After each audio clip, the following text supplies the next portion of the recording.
Buenas tardes, soy Esther Pedroche y como Monse ha contado en el anterior vídeo, vamos a leer nuestras comunicaciones. Yo debería leerla mañana, 18 de abril de 2020, pero vamos a aprovechar la oportunidad que nos ofrecen las redes sociales para poder seguir con nuestra vida.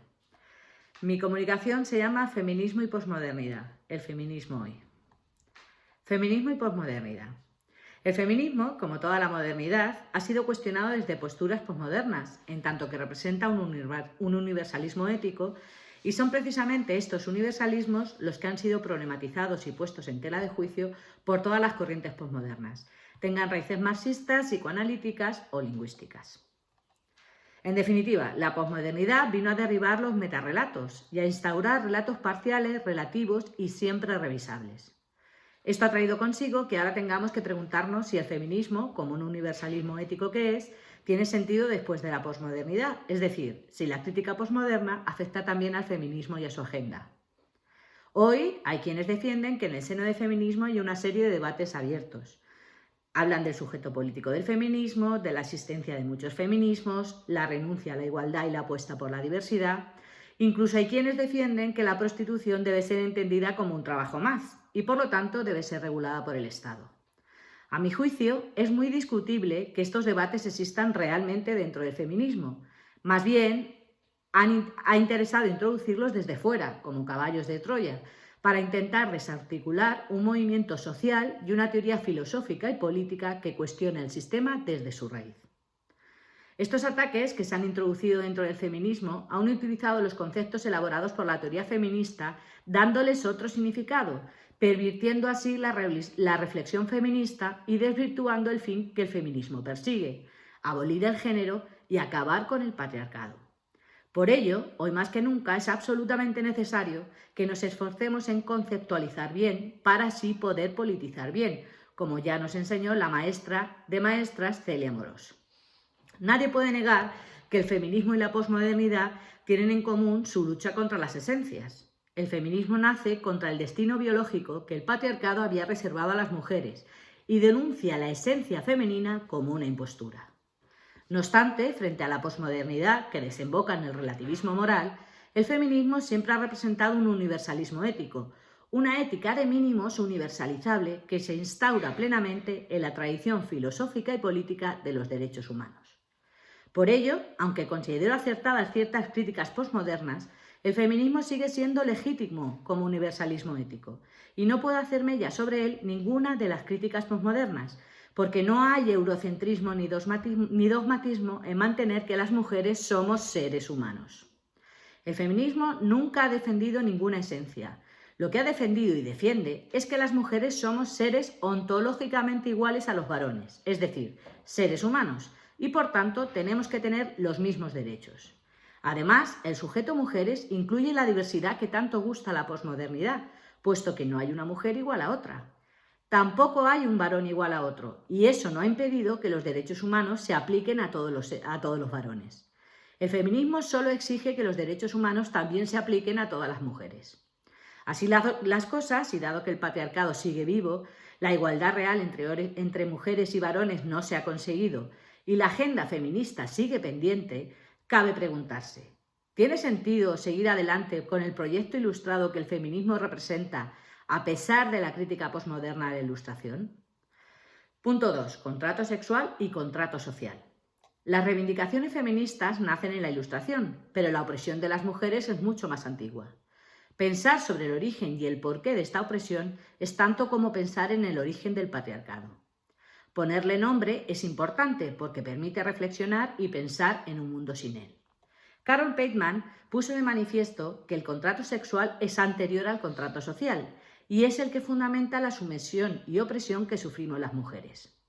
Constatar la existencia de este contrato sexual nos permite vindicar que es necesario renovar el contrato social para permitir que la otra mitad de la humanidad, que somos las mujeres, también podamos acceder al poder, creando así una sociedad realmente democrática y justa. Así pues, ¿puede haber un contrato social que no se base en el contrato sexual que funda el patriarcado? Desde el feminismo defendemos que esto sí es posible, y lo es porque la naturaleza, el destino biológico que el patriarcado había reservado a las mujeres, es una falacia que el devenir de las sociedades y de las vidas de las mujeres ha desmantelado suficientemente. Ni sexo débil, ni comportamientos debidos a genes, ni mentes sexuadas son tesis que pueda defender hoy cualquier teoría científica mínimamente seria. Los seres humanos, las mujeres también lo somos animales culturales y en esa tensión dialéctica entre lo natural y lo cultural se resuelve la vida humana. Por tanto, si no sirve la naturaleza para explicar la conducta de los varones, tampoco sirve para explicar la conducta de las mujeres. Los seres humanos, varones y mujeres, nacemos libres, es decir, no estamos determinados por nuestra biología, pero sí condicionados por nuestra circunstancia, como diría Ortega. El género es el constructo social a través del cual se oprime a las mujeres y su origen se encuentra en nuestra biología. Porque la biología no es destino, por supuesto, pero tampoco se puede negar. Así las cosas, hoy es necesario replantearse desde un punto de vista estratégico la conveniencia o no de seguir usando el término género, porque la tergiversación del mismo y su utilización por teorías que ya no persiguen el objetivo feminista de abolirlo generan hoy más confusión que luz. Los conceptos deben ayudarnos a comprender mejor la realidad, pero son un medio, nunca un fin, y si su uso en la actualidad genera más perjuicios que beneficios, es inteligente plantearse si no sería mejor volver a hablar de mujeres y no de género. Punto 3. Sexo, género, naturaleza, cultura. El género ha sido un concepto muy fructífero para el feminismo, aunque no es un término que nazca en el ambiente feminista, sino en el clínico psiquiátrico. Sí ha sido ampliamente utilizado por las autoras feministas. Dicho término ha servido para explicar que el sistema sexo-género organiza las sociedades según una jerarquía que sitúa lo macho masculino en el polo positivo y lo hembra femenino en el polo negativo. Esto es, somos las mujeres las que a través del entramado cultural del género quedamos oprimidas por el sistema patriarcal. Las mujeres, que no somos ningún colectivo sino la mitad de la humanidad, no padecemos discriminación sino opresión. Es importante tener clara la diferencia entre discriminación y opresión. Mientras la opresión hace referencia a la desigualdad inicial y estructural de acceso a las esferas de socialización y humanización, la discriminación hace referencia a la privación de algún derecho, tal y como explica la filósofa Alicia Millares. La discriminación nace de un prejuicio, pero la opresión nace de una desigualdad estructural y afecta a todas las esferas de la vida, económica, política, cultural, etc. Y es precisamente el género la construcción social que se utiliza como herramienta para oprimir a un sexo, las mujeres, y que sirve para organizar jerárquicamente la sociedad. Con esta categoría de análisis se pretende visibilizar el hecho de que hay un entramado cultural, simbólico y educacional que hace que no se nazca mujer, sino que se llegue a serlo. Pero cuidado con tergiversar los mensajes al reducirlos a eslóganes, porque nada complejo puede explicarse en una frase, por más que la era Twitter intente hacerlo.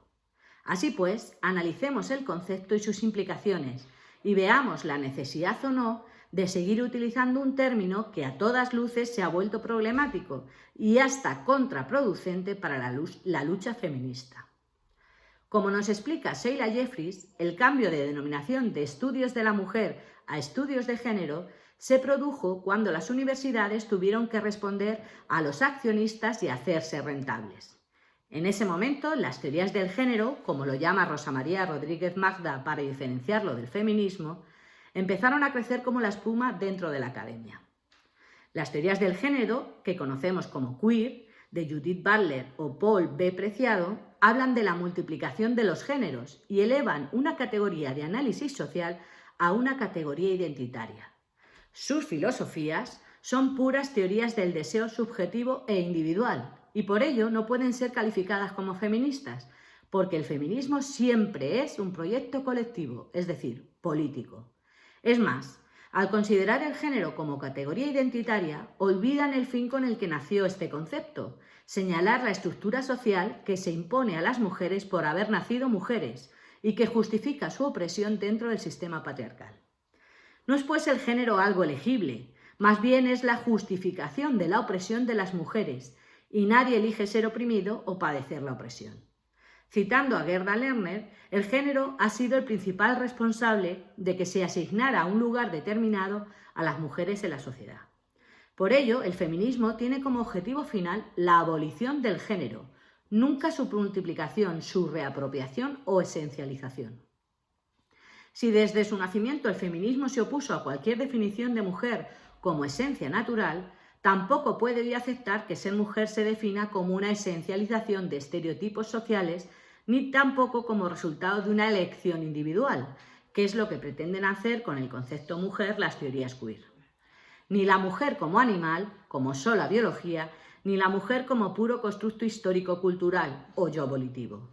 Los seres humanos somos seres ético-políticos, pero también realidades biológicas diferenciadas en sexos, macho-hembra. Y aunque la biología es siempre amoral y apolítica, es el punto de partida de todo contrato social y político que da la Carta de Ciudadanía. Defender que las mujeres seamos incluidas en este pacto y seamos consideradas ciudadanas no implica negar la biología. Somos machos o hembras. Simplemente implica vindicar la igualdad en la condición de seres humanos y, por ende, el disfrute de iguales derechos de partida que permitan a cada cual construirse individualmente como pueda, quiera o desee. ¿Es compatible la igualdad con la diversidad? ¿Feminismo de la igualdad o feminismo de la diferencia? La igualdad es un término que se ha cargado de connotaciones negativas. Se ha querido emparentar con totalitarismos y dogmatismos, pero nada más lejos de la realidad. Ninguna libertad real puede nacer de la desigualdad y, como señala Amelia Valcárcel, cuando no hay igualdad, la libertad es uno de los nombres del abuso. Punto 4. Feminismos. El conflicto feminismo de la igualdad versus feminismo de la diferencia en la actualidad. Este conflicto, que tuvo gran repercusión en el feminismo de los años 80-90, dio pie a añadir una S a la palabra feminismo. Empezó así a hablarse de feminismos, queriendo hacer hincapié en las diferentes corrientes dentro del movimiento y de la teoría feminista. No obstante, admitir la diversidad de corrientes no implica tener que aceptar que existan varios feminismos. Esto no es verdad.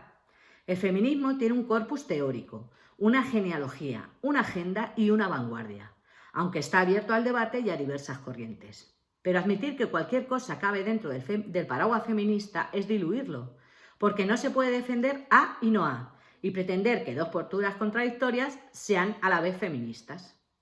El feminismo de la diferencia quiso llamar la atención sobre los valores tradicionalmente atribuidos a las mujeres y vino a decir que si formaran parte de la esfera pública podríamos construir un mundo mejor, más empático, más solidario, menos violento, que tuviera como centro el cuidado de la vida y de las personas. Y si bien este mensaje es tremendamente positivo, nos equivocamos si queremos dar a entender que todas esas cualidades solo pueden poseerlas las mujeres. Es cierto que históricamente hemos sido nosotras las que mayoritariamente las hemos desarrollado, pero porque se nos ha entrenado para ello. Así pues, esa diferencia es una diferencia aprendida, no innata. Y lo que hay que hacer es trabajar para que los varones también sean entrenados en esos valores.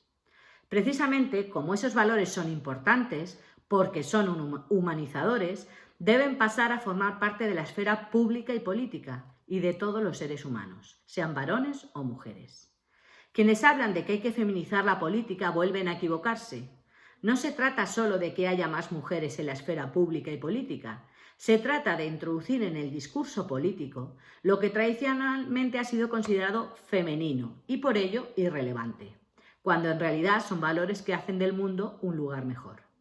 Que sean más frecuentes en las mujeres no se debe a ninguna esencia, sino a un aprendizaje que se puede y se debe dar también a los varones. No obstante, esto no contradice en absoluto el discurso del feminismo de la igualdad, más bien lo refuerza. Nunca negó el feminismo de la igualdad que las mujeres hayamos sido educadas de forma distinta y por ello hayamos desarrollado actitudes diferentes. Se trata, pues, de insistir en que las virtudes morales se pueden aprender, como ya señaló Aristóteles, siendo el objetivo educar en todas las virtudes que sean humanizadoras tanto a varones como a mujeres. Por tanto, el feminismo de la diferencia acierta en el diagnóstico.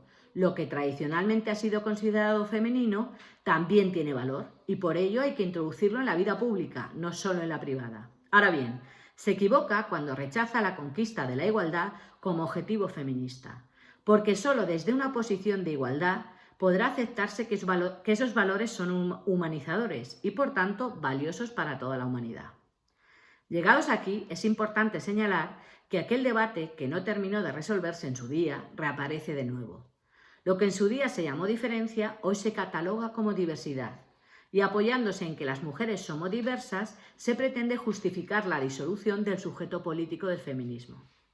Ahora bien, que las mujeres seamos diversas, cosa que es cierta, que estemos atravesadas por otras categorías que articulan otras luchas, como la categoría clase o raza, cosa que también es cierta, no elimina la opresión que padecemos todas las mujeres y que tiene una misma raíz.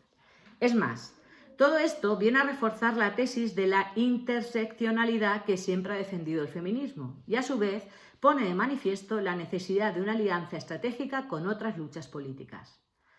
Pero esto no puede significar que el feminismo deba cobijar todas las luchas bajo su paraguas. Si esos otros movimientos tienen coincidencias en objetivos concretos con el feminismo, siempre será positiva la suma en esos objetivos. Pero si la suma se entiende como absorción y disolución, olvidando un objetivo fundamental del feminismo, como es abolir el género, entonces mal hará el feminismo autoinmolándose para parecer progre, porque habrá renunciado a sí mismo y con ello habrá muerto la lucha por los derechos de la mitad de la humanidad. Punto 5. Conclusión. El feminismo es igualdad, que no igualitarismo. El feminismo es una teoría filosófica y política racional, como no podía ser de otro modo si es filosofía. Por ello, todos los seres humanos que entiendan racionalmente que la diferencia sexual no implica ninguna diferencia en comportamientos, actitudes, valores y formas de ser, esto es, ninguna diferencia ontológica, son feministas. Ahora bien, que esta idea completamente racional e ilustrada pueda ser defendida por cualquiera, no implica que el objetivo a conseguir por la lucha feminista vaya dirigido a cualquiera. Parece mentira que sea necesario reseñar de nuevo lo obvio. El objetivo de la lucha feminista es conseguir que las mujeres logremos nuestra emancipación, para lo que necesitamos partir de condiciones iguales. En este sentido, en lugar de hablar de empoderamiento, término usual dentro del feminismo que podríamos llamar de la calle, es necesario volver a hablar de emancipación, porque la liberación de las mujeres solo podrá venir de una transformación profunda que implique subvertir estructuras sociales. Pero esto requiere romper la desigualdad estructural, y esto no se logra solo con liberaciones personales, necesarias pero no suficientes, sino con emancipaciones colectivas. Insistir de nuevo en la igualdad como valor moral guía vuelve a hacerse imprescindible y es más necesario que nunca en estos tiempos de confusión deliberada. ¿Pero qué somos las mujeres? Pues es evidente que las mujeres no somos ninguna esencia, ni ninguna entidad metafísica, ni ninguna entelequia. Las mujeres somos las hembras humanas adultas, definición que incluye como única diferencia respecto a los hombres las que derivan de las estrictamente biológicas. Lo que no implica reducir el hecho de ser mujer a su biología. Quienes tergiversan de tal manera el feminismo ridiculizan su historia y su corpus teórico, que tiene más de 3 siglos de historia. Tampoco las mujeres podemos reducirnos a ser los estereotipos que la historia ha querido reservarnos. Es más, el feminismo nació contra esos estereotipos, porque igual que hay 1000 formas válidas de ser hombre, las hay de ser mujer. Eso vino a decir el feminismo cuando denunció la mística de la feminidad. En conclusión, los seres humanos somos biología y somos cultura. Negar el sexo es negar la biología, y reducir el ser varón o ser mujer a un conjunto de estereotipos culturales es convertir la cultura en naturaleza. Las mujeres no somos la otredad. Eso implicaría dar por válida la idea de que las mujeres somos ontológicamente diferentes. Las mujeres somos seres humanos y, por tanto, iguales aunque no idénticas. Por ello, no hace falta insistir en nuestra diversidad. Fue precisamente el no considerarnos iguales lo que llevó a que fuéramos categorizadas como las idénticas e intercambiables, como explica Celia Morós. La diversidad es algo consustancial a lo humano, y en ese universal humano estamos incluidas las mujeres. Nunca fue un objetivo político el reconocimiento de la diversidad, algo que se da de suyo. Sí fue un objetivo político el reconocimiento de la igualdad bajo la diversidad, y hasta fue el origen de la filosofía, porque los filósofos presocráticos se percataron de que bajo la aparente diversidad podría haber una unidad que justificase y diese sentido a esa multiplicidad.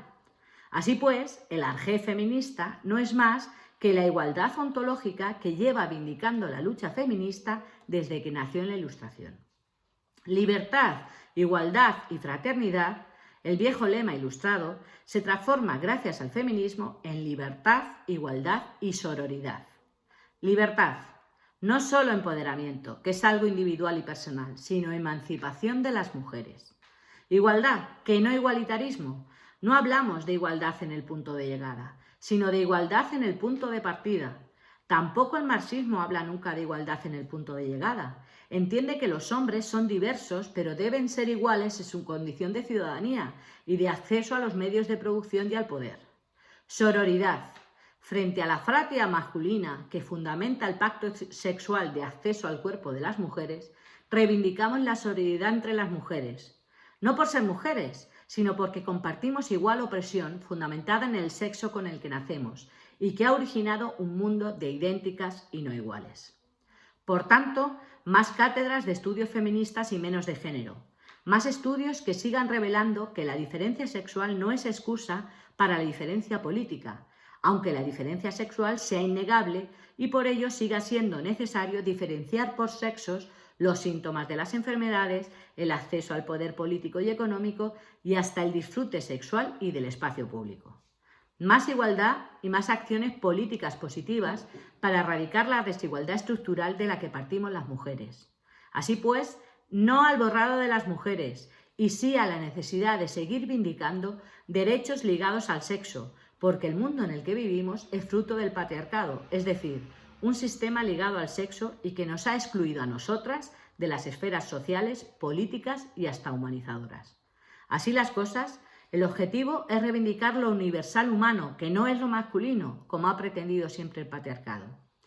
Quizá, cuando consigamos acabar con el patriarcado, pudiera ser pertinente lo que defiende la posmodernidad.